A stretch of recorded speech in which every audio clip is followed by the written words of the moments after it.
everyone you care about, everyone you love, they're gonna die. Crisis on Earth X, the two-night crossover event, starts Monday, November 27th on the CW. Come on.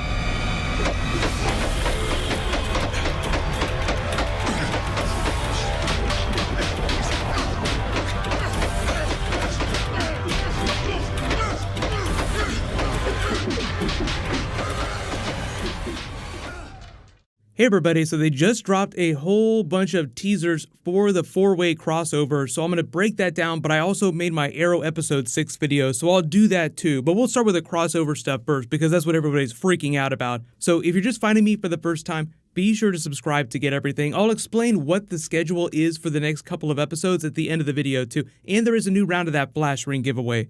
Starting with the big stuff first, we get a better look at the evil versions of the characters. So we have Reverse Flash, Tom Cavanaugh, or called the Blitzen Flash of this Earth, Overgirl, and the evil version of Oliver, whatever his actual name is going to be. So this is their sort of evil team up. We see the good characters, the Ray, the Resistance of this Earth, so that explains where his character comes from. There's also a bunch of wedding pictures. Obviously, that's the first part of the crossover. Then there's the invasion with all these stormtroopers capturing them. It looks like they capture Felicity and Iris and take them back to their version of Star Labs. The Blitzen Flash giving Felicity the angry helicopter treatment. It looks like they're trying to perform some sort of experiment, so maybe they're trying to combine universes or do some grand cosmic thing. It sounds like it's going to be much worse than just try to kill all the people on this Earth. But I just love some of these costumes. It's the first HD look we've had at some of these evil versions of the characters. The funny thing about this is that it's them standing shoulder to shoulder. It's still not all of the characters that are part of the crossover because there's no Firestorm, you don't see Killer Frost in here, there's no Harrison Wells, so obviously there's going to be a bunch of big fight scenes. This just seems like it's going to be one of the climactic ones. So they didn't say which episode in particular this is from because remember, it's 4 separate episodes on 2 nights. You get a better look at Killer Frost's comic book costume and obviously Citizen Cold's costume. We know that he's probably not going to be coming back for a little while after this big crossover, so maybe he goes out in some ambiguous blaze of glory. Just ambiguous enough to make you wonder whether or not he's still alive. But the way they kill characters and bring them back in the Arrowverse gets really convoluted. So if Captain Cold comes back after this, I'm just expecting him to be a different version of the character. But you also get your first look at the live-action version of the Ray, so he has crazy light-based powers. And really the rest of these pictures just show you them on the Wave Rider getting ready for some big encounter. So this seems like it's one of the later episodes of the crossover, maybe even the Legends of Tomorrow episode, and that will be the final episode. Obviously, there are a lot of characters that'll be in the crossover that don't appear anywhere in these pictures, so just because you don't spot somebody doesn't mean that they're not around. But what'll probably happen is they'll release another trailer next Monday or sometime early next week because we are getting really close. So whenever that happens, I'll post a new video about it. But just leave all your questions in the comments below. Moving into Arrow Deathstroke stuff, probably one of the best episodes in a long time. So I'm going to do this a little bit differently than I would normally do a top 10 episode video. But I'll start with all the Deathstroke storyline and Easter eggs, then I'll do the Richard Dragon stuff.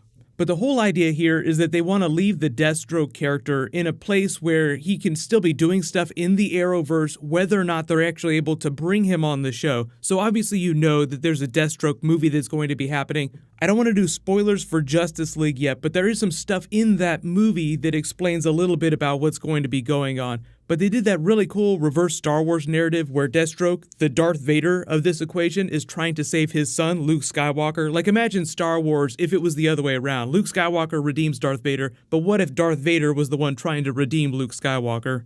So Manu Bennett's performance was great. I love his crazy eyes, like when he's reacting to stuff like, holy shit, the first time you see Shadow in the flashbacks where she starts appearing to him again and he spins around. Probably one of the best scenes in the episode.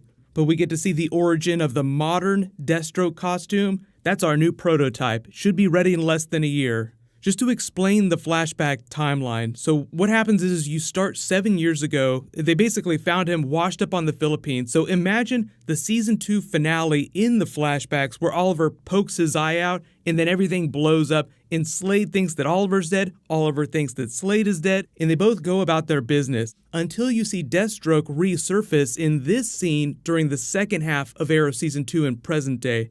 So the way Deathstroke explained it is that after the Amazo blew up, the Mirakuru allowed him to survive the ocean swim that it took to get all the way to the Philippines. That's where he was found. They brought him to this hospital. So from start to finish in these scenes, it's about 2 years, like right before he heads to Starling City to start harassing Oliver, like where he kills all of the other people that he's training with there, takes the suit. When he's in the hospital was around the time that Oliver was leaving Hong Kong and making his way back to the island.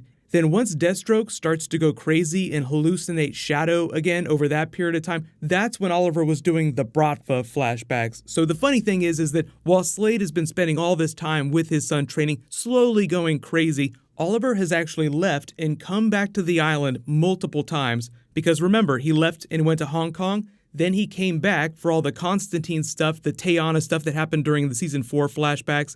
Then he left to go to Russia to do the Bratva stuff, then came back for the end of the season 5 flashbacks. So like he's just been bouncing back and forth between the island while Slade has slowly been going nuts. But then the flashbacks end with that broadcast from the pilot episode. Like they literally cut and pasted that from the pilot, which is why I think the flashbacks work so well, because you remember watching all those season 1, season 2 scenes where they're fighting, Slade starts going crazy. So just in general, I'm hoping that however many more seasons Arrow goes, they're able to do their flashbacks like this, where you bring a character like Roy back. In the flashbacks for him, fill in the gaps about what he's been doing this whole time, but you can also have him flash back to moments from season 1, season 2, season 3.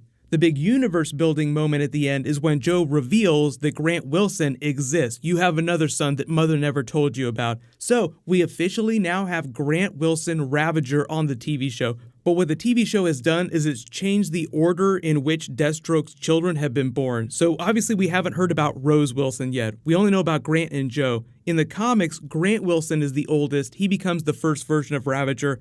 It obviously, what the TV show sounds like it's doing is it's gradually turning Joseph into the Ravager character that Grant Wilson was in the comics. Maybe we'll see that future version of Grant again that we saw in Legends of Tomorrow. Moving into the Richard Dragon stuff, if you're not familiar, he's a big comic book character. There have been a couple different versions of him in the comics. There's the classic version, who's more of an Iron Fist style character. He's like a kung fu master that trains people. He's white. The New 52 version is called Ricardo Diaz Jr. He's a John Diggle villain from the Green Arrow comics. So they're actually doing a very comic book accurate version of the character specific to the New 52 comics. But the twist with this version of the comic book character is that he takes the name Richard Dragon after he kills the person that had the name previously. So he wasn't always called that. His name has always been Ricardo Diaz Jr. He's the son of a drug dealer from Star City that was killed by John Diggle, so he's seeking his revenge against Diggle.